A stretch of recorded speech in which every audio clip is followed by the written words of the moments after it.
Hello everyone, this is Melissa from the Ranting Shop. I wanted to drop in quickly to discuss Love and Marriage Huntsville Season 3, Episode 10. The first audio I did was way too long and just it was more so of a regurgitation of the actual episode, and I more so want to discuss specific things this time around when it comes to the show. The first thing I want to talk about, the first major big thing that took place was Mel and Martel's fight.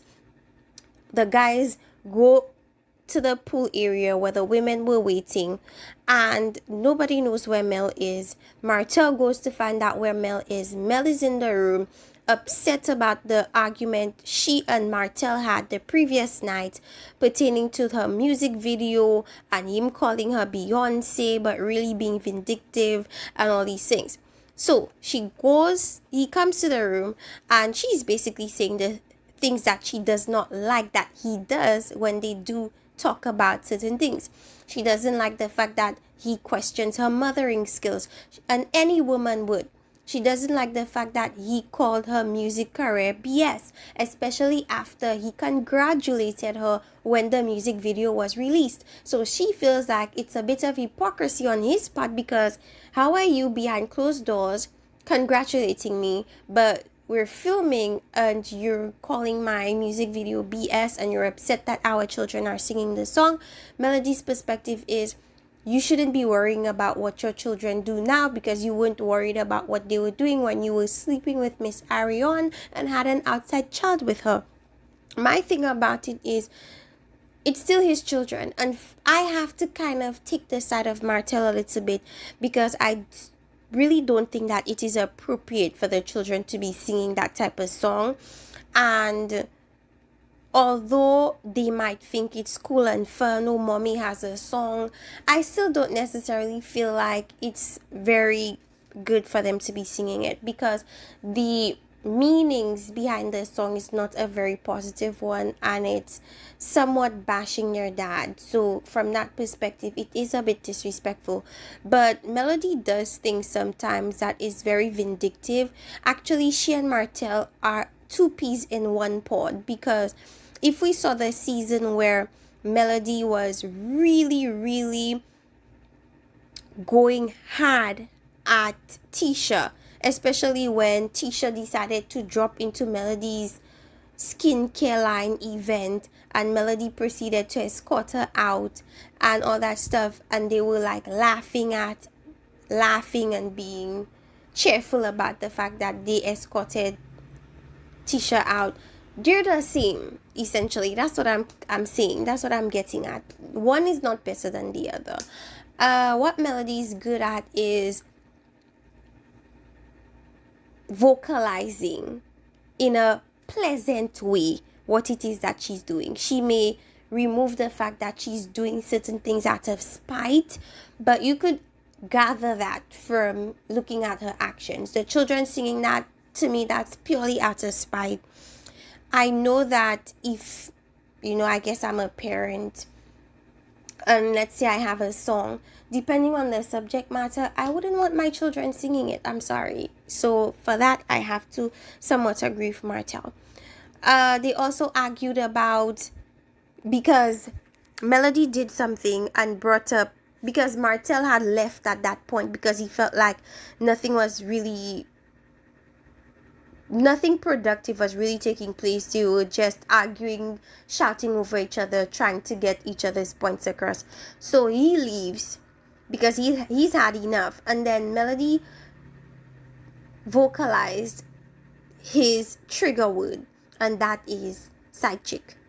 Whenever you mention the word side chick around Martel, he goes berserk. He goes absolutely crazy. He hates when people bring up his side chick, because it's a constant reminder of his infidelity. It is a constant reminder of his flaws. It is a constant reminder of how or why he is in the financial situation he is. It is a constant reminder that he no longer has a marriage to hide behind.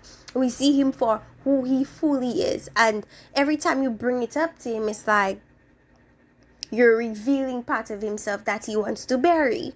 So Melody did that to him, knowing fully well that it would trigger him. He comes barging into the room and mentions the fact that Melody has been a side chick for two men who have fiancés. Now, Martel has a history of doing things and saying things about Melody because he wants to get the heat and pressure off of him for his infidelity.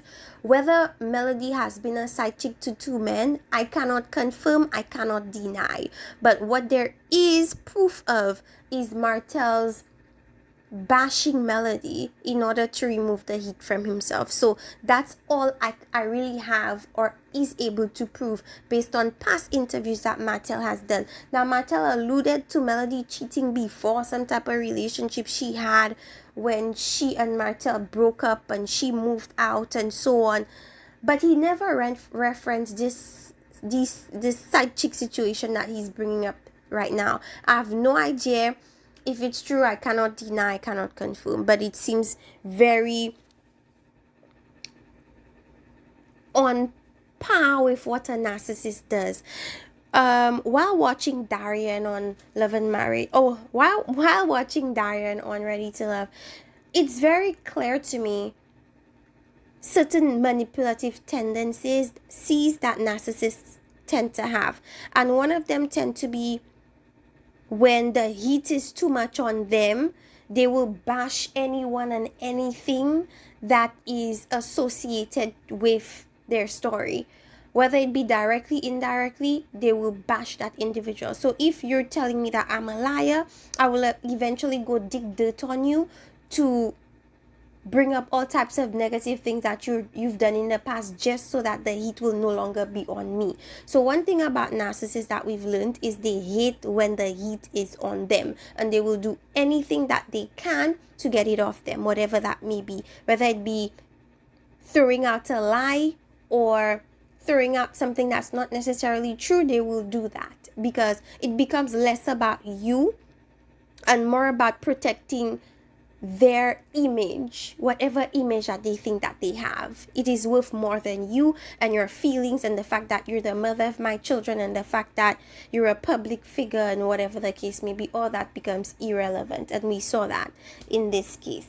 So it was very sad, and my thing about it is if they are unable to fully become adults and get beyond this divorce hurt and communicate as parents of children that they both have to take care of, then they shouldn't be communicating at all. Now, I understand that they have to do it because of the show, but they should communicate the least amount of time as possible, because it just erupts in some stupid drama.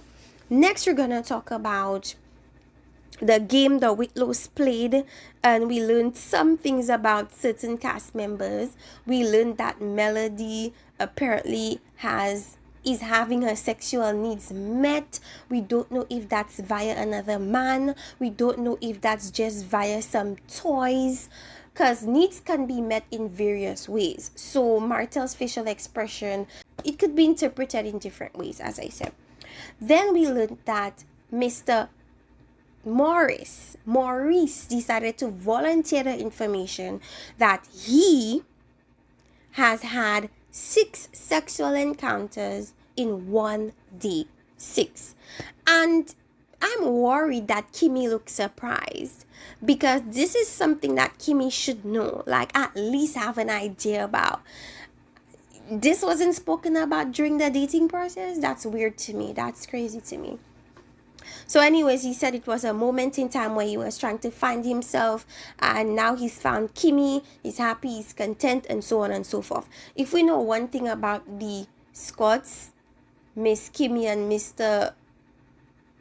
Morris, we know that they're kind of freaky and touchy. But anyways, let's move on. Then, what do we learn? We learn that, actually, before I talk about that, Marceau was trying to make light of a situation that actually wasn't funny in the moment, because the Whitlows were like, okay, if you feel content, happy in your relationship, drink. Letitia drinks, which baffles everybody, because why are you drinking? You're not happy. you're going to secret therapy sessions with Marceau, hoping that he comes along, knowing that he fully will not come along, and you're happy, okay, I guess. And then Marceau acts like he forgot to drink and then drinks last minute as if it's a joke, as if it's funny. But as I say, there's always truth to things that people make fun of, because if there wasn't truth to it, I feel like there would be no need to make fun of it. Making fun of it is almost like a mask to make people feel like it's a non-issue, but actually it's a magnifying glass, and it makes people see that this is a big issue in your relationship. Now, another thing that I'd like to talk about is, okay, they talked about the sex in public thing. Marceau said he had sex driving down the 565 in Huntsville. And most people said yes, they've had sex in public. I don't think that that's such a big issue or deal. One funny moment that I have to talk about is when Marceau in his ITMs was like, what are the Whitlows trying to do? Like, are they trying to have an orgy? If so, I want no parts of it. That was so funny to me. The way he said it was so funny. One thing that I've always said about Marceau is, although he's misogynistic, disgusting, masculine, doesn't like to listen to his wife, has no respect for her, just is very stubborn, he is very funny sometimes. I have to give him that. So they all sit down, and Tisha leads this conversation where she's asking these couples certain questions about, or advice about, their relationship. And I believe she asked Maurice first about what is it that you should keep doing in your marriage or something of that sort.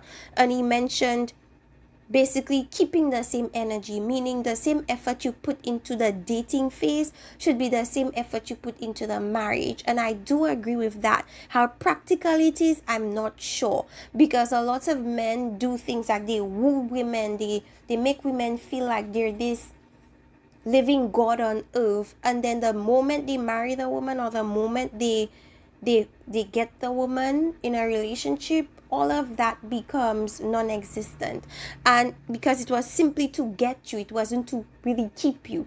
So I do agree that relationships for longevity should maintain the same energy that was there in the dating phase, in the marriage phase, for it to really last. And Kimmy mentioned dating each other, and I think that that is also something that is fantastic to basically refresh, go back to the basics of when you guys were first getting to know each other. There can be new things that you've discovered about yourself that you'd like to share with your partner. Just keep them abreast with you and how you're changing and how you're appreciating the relationship, or maybe even discuss certain things that you expect, or certain things that you feel like your partner has stopped doing that you'd like them to do. So it's kind of like a checking point. Every time you do the date, you get to find out new things about your partner, or things that you could improve on. So I think that that was a good thing that he mentioned. And she also asked Kimmy whether the things she accepted when she was younger, if she would accept it now that she's this age. And she mentioned the things that she accepted in the past, she would accept it, because what it ended up doing was it ended up directing her to a path of growth, to a path of understanding, knowledge. It literally developed and refreshed her character, and allowed her to see things from a perspective where she could be the mediator. She could be the friend that understands what you're going through. She could be the listening ear, because she's been through it and is able to speak from a perspective where she was able to see and get to the light at the end of the dark tunnel. So yes, there's that. Then Miss Tisha decided to be messy for some reason and discuss Kiowa. Kiowa is Maurice's ex-wife. And she's like, Kiowa told her that the marriage would probably still be very much alive if Maurice decided to work a little bit more on it. Now, the thing about that is you have to see things from both perspectives. She may have felt like the marriage was something that could be worked on, but he had already checked out. He felt like he did all he could, and the result he got wasn't satisfactory to him. So as much as she felt like there was more to work on, or it could have easily been worked out, he was through. He did not want to. He had already moved out, had already checked out, and just felt like there was nothing else for him to do than to leave. The fact that she wasn't able to see that, I don't know what to tell you. So my thing is, for Tisha to bring that up in front of Kimmy, I thought was very tactless, because Kimmy is the present wife. Why are you bringing up his ex-wife? And why are you talking about a situation that happened in the past that clearly didn't work out for a reason? Do you feel as if Maurice just up and left because he could? I'm pretty sure he left because he tried and he just figured that it just wasn't working out. He felt like he was in a very toxic situation that he didn't want to continue to be in. And to me, that's very respectable, because a lot of married couples feel as if marriage is the absolute end, and whoever they married is the person you're gonna be with until they die. But I feel as if part of self-care is learning, whether you're married or whether you're just in a girlfriend-boyfriend relationship, that when it's become toxic, you leave. When it's become to a point where you're depressed, you feel like you're alone in your relationship, you feel like you guys are constantly arguing and just can't get past certain things, leave. That is a part of self-care. And for me, when Maurice mentioned the fact that they were in a toxic situation, to me, that's enough of an excuse to leave a relationship. That to me is enough. There's no fighting, nothing. It's toxic, leave. Period. And I didn't appreciate what Tisha was trying to do, because the thing about Tisha is that she acts like she's gotten over certain things, but later on she'll bring up some sneaky stuff and embarrass you and act like she's doing this innocently, when her intent underneath it is to hurt you. Why would she bring that up? That made no sense to me. And another thing is, why would anybody take advice or any amount of anything from Tisha when it comes to marriage, knowing fully well everybody is aware that you're in a toxic situation yourself? You're in a toxic situation with a misogynistic man that doesn't respect you. Who wants to be in a situation like you? Who wants to stay in toxicity like you? Who wants to be miserable like you? You should be the last one to be asking Maurice why he didn't stay in a toxic situation. You should be the last one. The fact that it's toxic should be enough for you to leave. The fact that you don't want to leave more so is your business. Stay in the toxicity until you die. I understand why she's staying in it, because her parents, who she was raised with, has this mindset that you marry him, you stay with him no matter what. However, we're on to new times when we don't tolerate that type of stuff. And a lot of women would not tolerate Marceau. They would not for 15 years, sorry. The moment they figured how Marceau was, they would be leaving on the next flight to the next side of America, wherever Huntsville is not. That's where they'd be going. They wouldn't be sticking it out with Marceau for 15 years. Why? 15 years of what? Misery for what? Just to say that you guys have been together for 15 years? Has it been 15 years of happiness? Has it been 15 years of understanding, joy, love, support, all of that? No. So why stay in it? Like, that's not for everybody. That's not for anybody. Anyways, let's move on from that. So the next big thing that took place was Marceau talking about take care of your mate and so on and so forth. It's like even when Melody was doing what she had to do, what you told her that she needed to do for you, she did it every single day. She spoke about the oral sex she was having with you every single day. That still wasn't enough to keep you, because the problem was not the oral sex. The problem was you. You felt emasculated. You felt less of a man because of you. It wasn't because of Melody. So for you to talk about take care of your mate as if that was the reason for the demise of your relationship is a falsehood. That wasn't the reason. Because if it wasn't Melody, you would still be married to her. What it was that you felt emasculated because you felt like Melody's star was shining too brightly for you. So you felt like, oh, let me go look for a woman who shines less so that I could feel like something. And that's what you did. Just admit it, period. Anyways, what else are we talking about? I talked about Tisha's mess and everything like that. Then the people were like, you know what? We're not gonna keep having Melody and Martel fight every 2 seconds. So let's separate. So the men separated, the women separated.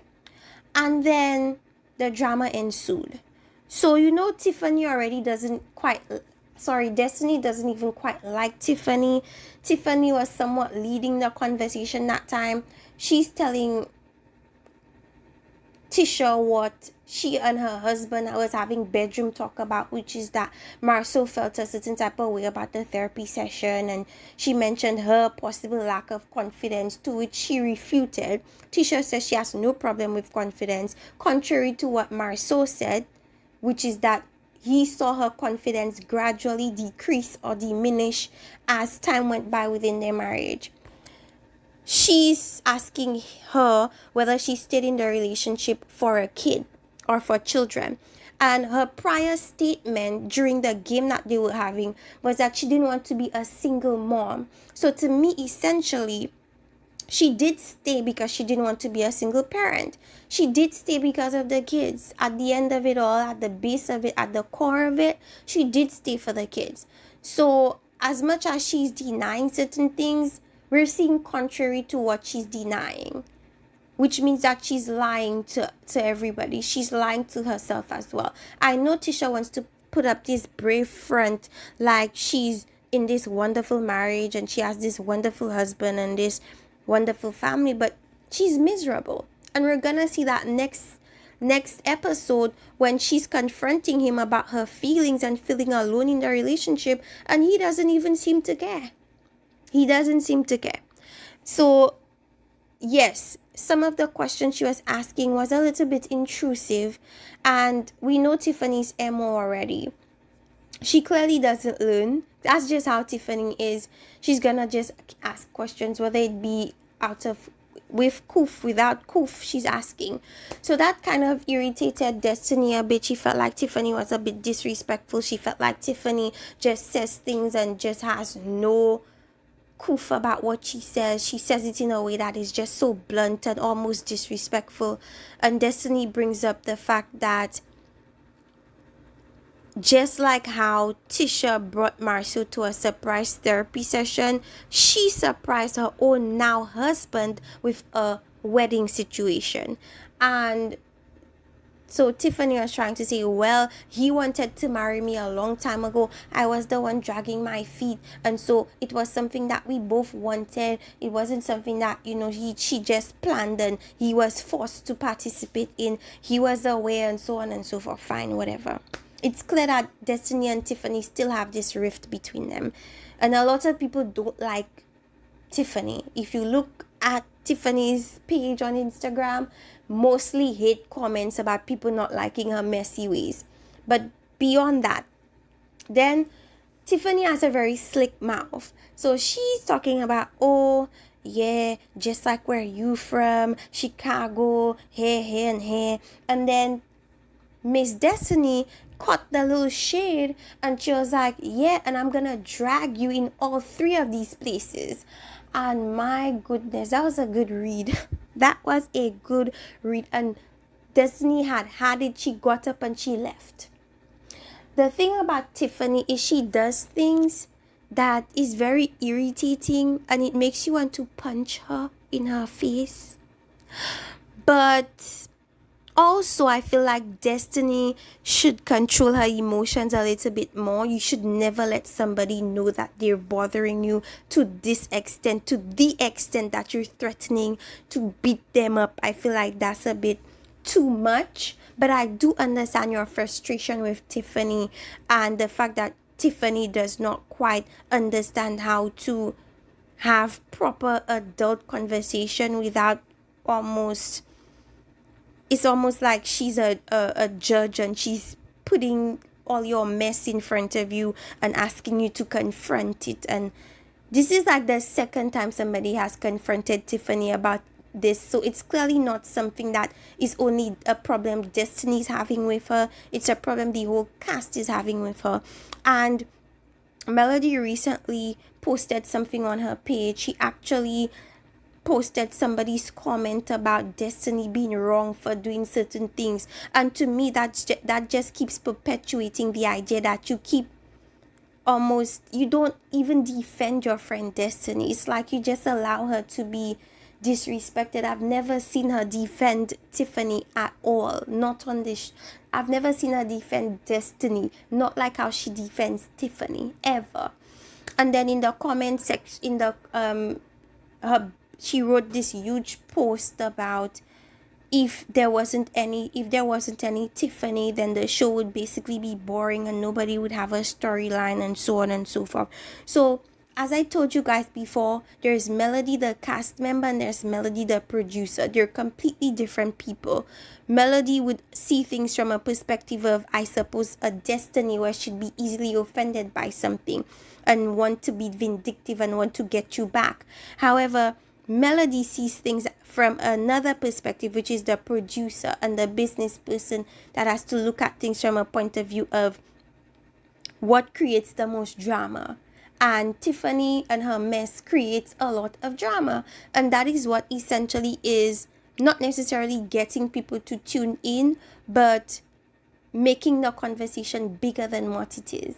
And I have to agree with her on that. As much as people dislike Tiffany, if she wasn't there, I'm not sure if the show would be as interesting. Just like if Darian wasn't on Ready to Love? Not Ready to Love. If Darian was not on Put a Ring on It, I doubt that it would have been as interesting. There's just certain things, certain people, certain tactics they do with the intention of the show. Not a friendship, not a storyline, not a particular perception of yourself. It's not like you're doing it to get people to like you, because Tiffany's platform hasn't grown very much, and it is because people don't like her. And yes, people didn't quite like Destiny in the beginning, but Destiny was just being a very loyal friend. So you cannot like certain things Destiny said, but then you could also understand Destiny's perspective as a loyal friend to Melody. However, Miss Tiffany's perspective, it's hard to gather sometimes. Anyways, Tisha wants to do a surprise vow renewal for her husband. That's gonna backfire. He's gonna embarrass her yet again with the surprises. He clearly doesn't like surprises. Melody and Destiny are gonna go at it again about her defense of Tiffany. And yes, I think that's it. I want to try to make this as short as possible. Let me know what you guys think about the most recent episode of Love and Marriage Huntsville. Did I get everything? I hope I did. See you next time. Bye bye. Like and subscribe.